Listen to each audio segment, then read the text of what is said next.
75 വയസ്സിൽ പാർട്ടി എല്ലാവർക്കും റിട്ടയർമെൻറ്റ് അനുവദിക്കുന്നു എന്ന് CPM-ൻ്റെ ഒരു പൊതു ലൈനായിട്ട് പറയുന്നുണ്ട്.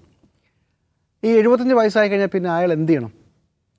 ഒരു മുഴുവൻ സമയ രാഷ്ട്രീയ പ്രവർത്തകനായി, പ്രത്യേകിച്ച് കമ്മ്യൂണിസ്റ്റ് പാർട്ടി പോലെയുള്ള പ്രസ്ഥാനങ്ങളിൽ നാട്ടിൽ വളരെ സജീവമായി നിന്ന, വളരെ സജീവമായി ഇടപെട്ട ഒരാൾ 75 വയസ്സാകുമ്പോൾ നേരെ വീട്ടിൽ പോയി ഇരിക്കണം എന്ന് പറയണം. അല്ലെങ്കിൽ നിങ്ങളുടെ പണി നിങ്ങൾ അത്രേ ഉള്ളൂ എന്ന് പറയുന്നിടത്താണ് ഈ പ്രശ്നം.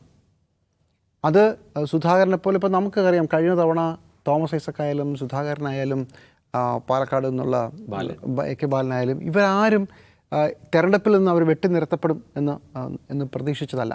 വളരെ പെട്ടെന്ന് സ്റ്റാൾവാർട്സ് ആയിട്ടുള്ള ആ മന്ത്രിസഭയിലെ തിളങ്ങുന്ന വ്യക്തിത്വങ്ങളായിരുന്ന 3 പേരാണ്. 3 പേർ. ഒരാൾ ധനമന്ത്രി, ഒരാൾ പൊതുമരാമത്ത് വകുപ്പ് മന്ത്രി, ബാലന് നിയമവും മറ്റ് പ്രധാനപ്പെട്ട വകുപ്പുകളും ഉണ്ടായിരുന്നു. പിണറായി വിജയൻ്റെ ഹെൻച്ച്മാനായിട്ടാണ് AK ബാലൻ അറിയുന്നത്. അവരെല്ലാവരും ഔട്ടാവുകയാണ്. പിന്നെ ഇവരെന്ത് ചെയ്യും എന്നൊരു പ്രശ്നമുണ്ട്. അപ്പോൾ സുധാകരന് MLA സ്ഥാനം കൊടുത്തോ ഇല്ലയോ എന്നുള്ളതല്ല വിഷയം. സുധാകരനെ പോലെയുള്ള ഒരു പ്രധാനപ്പെട്ട ആളെ ഇനി തൻ്റെ പണിയൊന്നും വേണ്ട, താൻ പോയി വീട്ടിൽ പോയി എന്ന് പറയുന്ന രീതിയിലുള്ള ഒരു അപമാനത്തിൻ്റെ ഒരു പ്രശ്നമുണ്ട്. അതുകൊണ്ടാണ് സുധാകരൻ്റെ ഫേസ്ബുക്ക് പോസ്റ്റിൽ അദ്ദേഹം പറഞ്ഞത്, ഞാൻ ഇത്രയും കാലം സംസ്ഥാന കമ്മിറ്റിയിൽ ഇരുന്ന ഒരാളാണ്, ഞാൻ യൂണിറ്റ് കമ്മിറ്റിയിൽ പോയിരിക്കുമ്പോൾ അല്ലെങ്കിൽ ബ്രാഞ്ചിൽ പോയിരിക്കുമ്പോൾ എന്താ എന്ന് ചോദിച്ചത് പോലുമില്ല. ഇതാണ് പ്രശ്നം.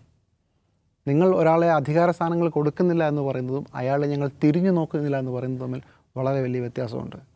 അത് ഈ പല കാലത്ത് ഈ പാർട്ടി പല ആളുകളോട് കാണിച്ചിട്ടുണ്ട്. അല്ലെങ്കിൽ ഇത്തരം പാർട്ടികൾ, മാർക്സിസ്റ്റ് ലെനിനിസ്റ്റ് സംഘടനാ തത്വമുള്ള പാർട്ടികളായാലും അല്ലാത്ത പാർട്ടികളായാലും ഔട്ടായ പിന്നെ ഇല്ല.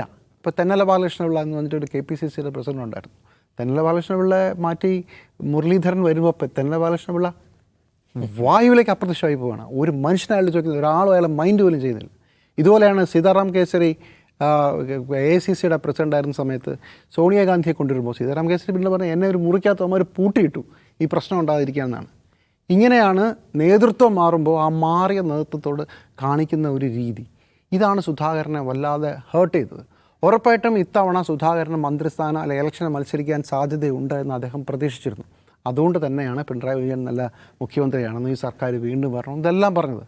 പക്ഷേ അതിനുശേഷം പെട്ടെന്ന് മന്ത്രിസ്ഥാനം ഇല്ലെന്ന് പറയുകയും, MLA ആയി മത്സരിക്കാൻ പറ്റില്ല എന്ന് പറയുകയും പാർട്ടിയുടെ സംസ്ഥാന സെക്രട്ടറിയോട് വല്ലാത്ത ചിരിക്കുകയും ചെയ്തതോടുകൂടി ഷേക്സ്പിയറുടെ ഭാഷ പോലെ ദ മോസ്റ്റ് അൺട്രൂവലസ്റ്റ് കട്ട് എന്ന് പറയുന്ന ഒരു സാധനമാണ്. അത് ഒരു കാരണവശാലും സുധാകരനെ പോലൊരു നേതാവ് അർഹിക്കുന്നില്ല. സുധാകരൻ ഇപ്പോൾ ഈ കൺഫ്യൂഷനിൽ നിൽക്കുന്നുണ്ടെങ്കിൽ ആ കൺഫ്യൂഷൻ്റെ ഒരു പ്രധാനപ്പെട്ട ഉത്തരവാദിത്വം അദ്ദേഹത്തിൻ്റെ കൂടെയുള്ള സഖാക്കളുടെയും അദ്ദേഹത്തിൻ്റെ പാർട്ടിയുടെയാണ്. ഒരു മനുഷ്യനോട്, പ്രത്യേകിച്ച് സുധാകരനെ പോലൊരു നേതാവിനോട് ഇങ്ങനെ ചെയ്യാൻ പാടില്ലായിരുന്നു. അതാണ് വിഷയം. ഇപ്പോൾ VS-നെ ഒതുക്കുമ്പോഴും അന്ന് വളരെ രസകരമായ സംഭവം ഉണ്ടായിരുന്നു. VS ഏതോ ഒരു കമ്മിറ്റിയിലെ ക്ഷണിതാവാണ്. ഇപ്പോൾ CPM-ൻ്റെ സംഘടനാത്വം അനുസരിച്ച് വോട്ടിംഗ് റൈറ്റ് വേണം എവിടെയെങ്കിലും ഒരിടത്ത്. അയാളുടെ ഘടകം ഏതാ? VS-ന് ഘടകം ഉണ്ടായിരുന്നില്ല. വോട്ടിംഗ് റൈറ്റ് ഉള്ള ഒരു ഘടകം ഉണ്ടായിരുന്നില്ല VS-ന് എത്രയോ കാലം.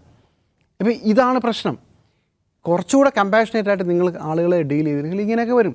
അതിനുശേഷം സുധാകരന് സ്ഥാനമോഹമാണോ ബാക്കിയൊക്കെ നമുക്ക് സംസാരിക്കാം. പക്ഷേ ഇതിൻ്റെ അടിസ്ഥാന പ്രശ്നം ഈ മനുഷ്യനെ പുറങ്കാലുകൊണ്ട് അടിച്ച് പുറത്താക്കുകയും ഒരു മനുഷ്യൻ തിരിഞ്ഞു നോക്കാതിരിക്കുകയും ചെയ്തു എന്നുള്ളതാണ്. അത് അയാളെ വല്ലാതെ വേദനിപ്പിച്ചു. അതിൽ ഒരു വലിയ തെറ്റ് പാർട്ടിയുടെ ഭാഗത്തുണ്ട്, ഏത് പാർട്ടിയുടെ ആയാലും ഉണ്ട് എന്നാണ് ഞാൻ കരുതുന്നത്.